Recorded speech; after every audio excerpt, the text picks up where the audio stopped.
माहवार मैगज़ीन हमसरी हैदराबाद शुमारो जून 2021 सिलसिलो हालात हाज़रा पेश खिदमत है रियाज हाशिम लाशारी जी तहरीर उन्वान मैरिज एक्ट ते हिक नज़र। जेकर अव्हां हमसरी मैगज़ीन जो यूट्यूब चैनल हमसरी सिंध अञा ज्वाइन नाहे कयो त असांखे हींअर ई ज्वाइन कंदा, लाइक कंदा ऐं शेयर कंदा ऐं हा बेल आइकन ते क्लिक करण हरगिज़ न विसारींदा त जीअं असांजो ईंदड़ हर नओं मवाद सभिनी खां पहिरीं अव्हां ताईं पहुचे। 24 मई 2021 ते जमात इस्लामी जे MPA सैयद अब्दुल रशीद पारां सिंध असेंबलीअ में एक bill the Sindh compulsory marriage act 2021 जमा करायो वियो आहे, जे मूजिब 18 सालनि जी उम्र वारे नौजवान खे शादी न कराईंदड़ वालिदैन ते 500 रुपया ॾंढ रखियो वेंदो। पाकिस्तान तहरीक इंसाफ GDA ऐं पाकिस्तान पीपल्स पार्टी हिन बिल जी मुखालिफ़त कई आहे। अहिड़ो बिल जमा थियण खां पोइ 18 सालनि जी उम्र वारे नौजवान जी शादी न कराइण ते ॾंढ विझण वारी ॻाल्हि खे सोशल मीडिया ते बहस जो हिकु अहम मौज़ू बणायो वियो आहे। लाॻापियल मौज़ू जे हवाले सां सोशल मीडिया ते मुख़्तलिफ़ माण्हू पंहिंजनि ख़्यालनि ऐं सोचुनि आधार धार धार तज्ज़िया ऐं तबसरा करे रहिया आहिनि। इन सिलसिले में के चवनि था अहिड़ो बिल मस्बत नतीजा ॾींदड़ आहे त के वरी इन ख़्याल जा आहिनि त 18 सालनि जे नौजवान जी शादी नौकरीअ खां सवाइ का अहमियत नथी रखे। उन्हनि जे ख़्याल में अॻु में नौकरी पोइ छोकिरीअ वारी कहावत ते अमल कयो वञे। बहरहाल हर माण्हूअ जा अलॻि अलॻि ख़्याल आहिनि जिन मूजिब हर को पंहिंजी ख़्याल आराई करे थो। मतिलब त सभिनी खे इज़हार जो हक़ मिलियल आहे। जंहिंजा ख़्याल जीअं आहिनि उनखे हक़ आहे त उन्हनि ख़्यालनि खे इज़हारे। पोइ केतिरे क़दुरु तस्लीम थियण जोगा आहिनि या कहिड़नि दलीलनि सां रद्द कया वञनि था, इहा अलॻि ॻाल्हि आहे। पाण बि साॻे ई मौज़ूअ ते पंहिंजी ख़्याल आराई कंदासीं। सभ खां पहिरियां ॾिसणो इहो आहे त शादी करण लाइ कहिड़ियूं घुरिजूं आहिनि जिन जी तकमील खां पोइ अज़दवाजी ज़िंदगीअ में क़दम रखणु घुरिजे। मां सम्झां थो त शादी करण खां अॻु कुझु शयूं ध्यान में रखिजनि ऐं उन्हनि शयुनि सां नौजवान खे परखिजे त आया हू शादीअ जे उन मयार ते पूरो लहे थो या न। उन्हनि शयुनि ते ध्यानु धरण खां पोइ शादीअ जे हवाले सां रिथाबंदी कजे। ॿी सूरत में नतीजा परेशान कंदड़ मिलंदा। उन्हनि ध्यानु तलब शयुनि मां उम्र ऐं मुआशी ताक़त वधीक गौर तलब आहिनि। शादीअ लाइ उम्र केतिरी हुजे? असां वटि आम तौरु ईअं थींदो आहे त मर्द जॾहिं 18 सालनि खां वधीक उम्र जो थी वेंदो आहे त पोइ संदसि शादी कराई वेंदी आहे। अलबत्त कुझु अहिड़ियूं ज़ातियूं बि आहिनि जेके 18 सालनि खां घटि वारे छोकिरे जी शादी कराइनि था। अहिड़ो रिवाज ख़ासि तौर ते बलोच क़बीलनि में ॾिठो वञे थो। क़ानूनी तौरु ॾिसिजे त 18 सालनि खां घटि उम्र वारे छोकिरे जी शादी कराइण ॾोह आहे। सिंध में बि अक्सर अहिड़ियूं ख़बरूं मिलंदियूं आहिनि त फलाणे शहर में 18 सालनि खां घटि उम्र वारे ॿारनि जी शादी कराई वई। अहिड़नि वाक़िअनि जी जॾहिं पधिराई थींदी आहे त हुकूमत संदन वालिदैन ख़िलाफ़ क़दम खणंदी आहे, छो त इहो गैर क़ानूनी अमल आहे। असां जॾहिं शादीअ जो ज़िक्र कंदा आहियूं त बालिग़ीअ वारो लफ़्ज़ बि ख़ुदि ज़हन में अची वेंदो आहे। मर्द जे बालिग़ थियण वारी उम्र जो ज़िक्र कजे त मर्द 18 सालनि खां अॻु बालिग़ी हासिल करे वठंदो आहे, पर उन उम्र में शादी करणु क़ानूनी तौरु जाइज़ न आहे। असांजो बहस इन ॻाल्हि ते आहे त 18 सालनि जी उम्र शादीअ लाइ मौज़ून आहे या न। शादीअ जो उम्र सां गहरो ताल्लुक़ आहे, छो त ॿारु जीअं जीअं वॾो थींदो वेंदो आहे तीअं संदसि सम्झ, अक़ुल, मुशाहिदे ऐं तजुर्बे में इज़ाफ़ो ईंदो वेंदो आहे। मतिलब त इंसान जी उम्र गुज़रण सां गॾु इल्म ऐं तजुर्बे में वाधारो थींदो आहे जेको ज़िंदगीअ जे मुख़्तलिफ़ मोड़नि ते कमु अचे थो। अहिड़ीअ रीति इंसान जॾहिं अज़दवाजी ज़िंदगीअ में अचे थो त खेसि केतिरियूं ई ज़िम्मेवारियूं ऐं केतिरा ई घरेलू, समाजी ऐं माशी मामला ऐं मसइला आड़ू अचनि था जिन सां मुंहुं ॾियण लाइ बहितर हिकमत अमली खां कमु वठिणो पवे थो। सुठी ऐं घुर्बल हिकमत अमली तॾहिं अमल में ईंदी जॾहिं खेसि सुठो तजुर्बो, मुशाहिदो, सुठी फ़ैसिला साज़ीअ जी सघ, इल्म ऐं सम्झ हूंदी। हालांकि इहा ॻाल्हि मञी सघिजे थी त इंसान जॾहिं 18 सालनि खे पहुचे थो त हू हिकु ज़िम्मेवार शहरी लेखिजे थो। खेसि हर क़िस्म जो इल्मु हुजे थो ऐं हू ज़िंदगीअ जे मुख़्तलिफ़ मुआमलनि ऐं मसइलनि खे सम्झणु, उन जो हल कढणु, तोड़े फ़ैसिला साज़ीअ जी सघ बि रखे थो। पर तंहिं हूंदे बि जेका ॻाल्हि वधीक अहम आहे सा आहे अमली तजुर्बो। इंसान ख़ासि तौर ते मर्द पंहिंजी अमली ज़िंदगीअ जी शुरूआति 18 सालनि खां कंदो आहे। खेसि पंहिंजे घर जे मामलनि में मुदाख़लत करणी पवंदी आहे, समाजी कमकारनि खे मुंहुं ॾियणो पवंदो आहे ऐं आमदनीअ लाइ को रोज़गार करणो पवंदो आहे। इन्हनि शयुनि बाबति इल्मु त खेसि हूंदो आहे, पर अमली तौरु इन्हनि में क़दम हिन ई उम्र यानी अरिड़हनि में रखंदो आहे। हाणे इन नुक़्ते ते गौर कजे त जेकॾहिं मर्द 18 सालनि में शादीअ जे बंधण में ॿधिजे थो त खेसि केतिरनि ई ज़िम्मेवारियुनि खे मुंहुं ॾियणो पइजी वञे थो। इन हालत में जेकॾहिं खेसि अमली तजुर्बो न हूंदो त ज़ाहिरी ॻाल्हि आहे हू नाकाम थी वेंदो।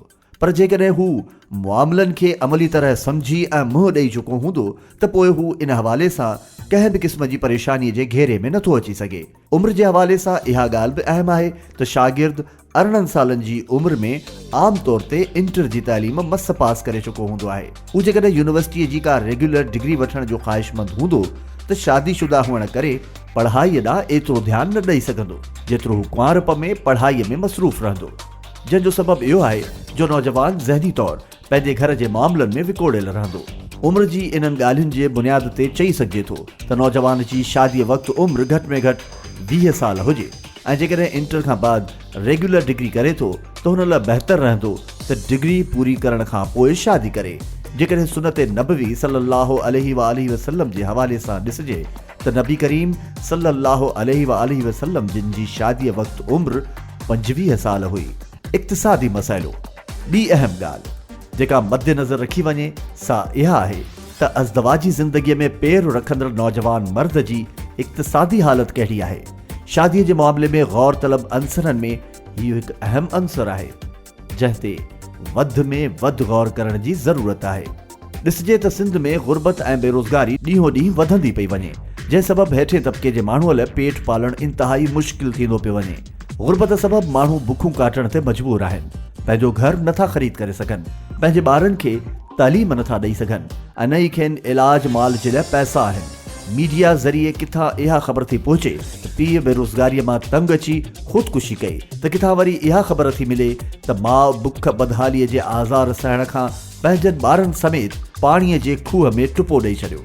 इहे हक़ीक़त ते ॿधल असांजी रोज़मर्रा जी ज़िंदगीअ जूं ॻाल्हियूं आहिनि जिन खां कंहिं बि रीति इनकार नथो करे सघिजे। अहिड़ी माशी तंगीअ में जेकॾहिं को जोड़ो शादी करे थो त खेसि सवाइ ज़हनी अज़ियतुनि ऐं परेशानीअ जे छा पलो पवंदो। मुंहिंजा कुझु शादीशुदा दोस्त अहिड़ा आहिनि जिन खे पंहिंजे रोज़गार जो को वसीलो कोन्हे, पर संदन वालदैन वटि ज़मीनूं आहिनि जो उन्हनि खे ख़र्च पुखे लाइ टेक मिले थी।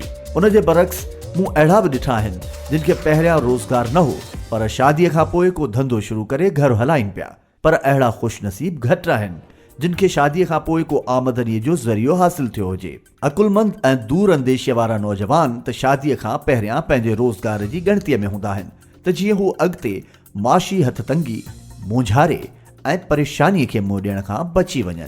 मतिलबु त शादीअ खां अॻु आमदनीअ जो को ज़रियो ज़रूर हुजे। अॼुकल्ह त इहो रिवाज थी वियो आहे जो रिश्तो उन नौजवान खे ई मिले थो जंहिंखे को कमाईअ जो ज़रियो हुजे। हूअं त शादी करण में त महदूद ख़र्च थो अचे, पर अॻिते जेको घरेलू ख़र्च घुर्बल थींदो आहे उन जो त को काथो ई न आहे, छो त शादीअ खां पोइ सिर्फ़ खाद खुराक जी ज़रूरत न हूंदी आहे, पर उन सां गॾोगॾु सिहत जा मसइला थींदा आहिनि। ॿार जी पैदाइश दौरान ख़र्च लॻंदा आहिनि, उन जी परवरिश करणु, वरी ॿार जॾहिं वॾो थिए थो त उन जूं बि पंहिंजूं ख़्वाहिशूं हूंदियूं आहिनि जिन खे तकमील ॾिबी आहे ऐं ॿार जी तालीम ऐं तरबियत ते ध्यानु ॾियणो पवंदो आहे। इन खां अलावा ॿिया घरेलू ख़र्च ऐं बिरादरीअ जी ख़ुशी ग़मीअ जा ख़र्च बि हूंदा आहिनि।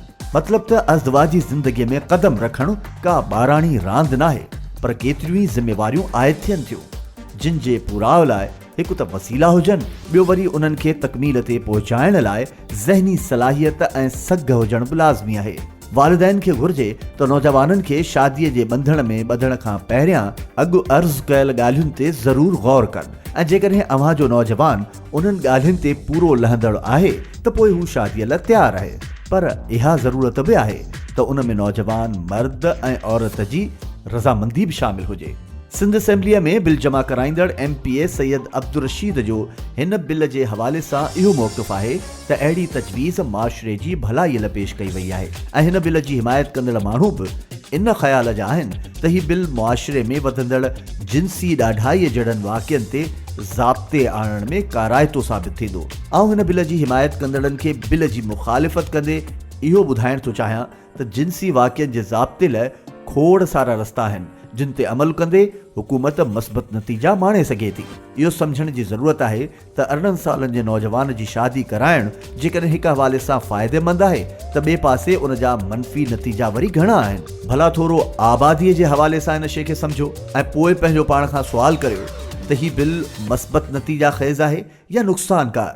सिंध जी आबादी घणी तेज़ीअ सां वधी रही आहे ऐं जंहिं रफ़्तार सां आबादी वधी रही आहे साॻिए तनासुब सां बेरोज़गारी वधे पई, जंहिं करे हुकूमत खे बि इन ॻाल्हि जी परेशानी आहे त वधंदड़ बेरोज़गारीअ ते कीअं कंट्रोल कजे।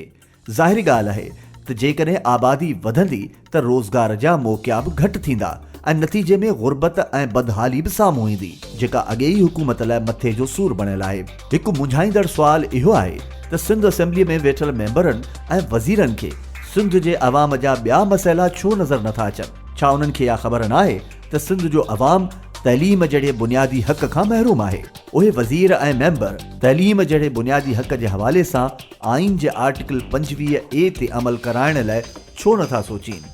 थियण त ईअं घुरिजे हा त जहिड़ीअ तरह असेंबलीअ में 18 सालनि जे नौजवान जी शादी न कराईंदड़ वालिदैन मथां ॾंड रखण वारो बिल जमा करायो वियो, अहिड़ीअ तरह अहिड़ो बिल जमा कराइण ऐं पास कराइण जी ज़रूरत हुई त सिंध में जेके वालिदैन पंहिंजे ॿारनि खे तइलीम जहिड़ो बुनियादी हक़ ॾियण खां महरूम रखनि था तिन ख़िलाफ़ ॾंड रखियो वञे हा, जंहिं ते पक सां चई सघिजे थो त अहिड़ो बिल इंतहाई मुफ़ीद ऐं मस्बत नतीजा ॾींदड़ साबित थिए हा। सिंध जा नौजवान डिग्रियूं हथ में खणी धिका खाईंदा वतन था ऐं पाण खे बाहियूं ॾींदा वतन था। उते नौजवाननि जे रोज़गार लाइ छो नथो सोचियो वञे? सूबाई असेंबलीअ जा मेंबर ऐं वज़ीर जेकॾहिं हिननि ॻाल्हियुनि में दिलचस्पी वठनि त उन ते अमल बि करे सघनि था, जंहिंसां सिंध जे अवाम में ख़ुशहाली पैदा थींदी ऐं उन्हनि जो अहिड़ो अमल क़ाबिले तारीफ़ पिणु हूंदो।